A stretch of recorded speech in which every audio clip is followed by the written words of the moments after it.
યુનિવર્સિટીના અધ્યાપકોને વસ્તી ગણતરીના કાર્યમાંથી મુક્તિ આપવા માટે મહામંડળ દ્વારા આજે રજૂઆત કરવામાં આવી હતી।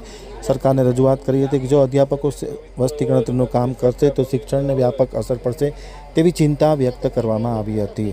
હવે જોઈએ ગાંધીનગર આમતક ન્યૂઝ બ્યુરોનો એક વિસ્તૃત અહેવાલ।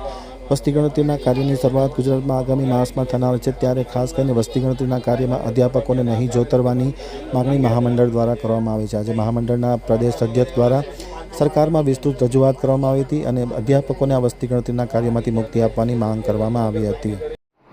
ગુજરાત રાજ્યની ગ્રાન્ટીનેટ કોલેજના અધ્યાપકોને વસ્તી ગણતરી માટેના આદેશો કરવામાં આવે છે, ત્યારે ગુજરાત રાજ્ય અધ્યાપક મહામંડળ દ્વારા માગણી કરવામાં આવી છે કે ચાલુ વર્ષ એ નવી રાષ્ટ્રીય શિક્ષણ નીતિનું જે 4 વર્ષનું સાયકલ છે એનું અંતિમ વર્ષ છે।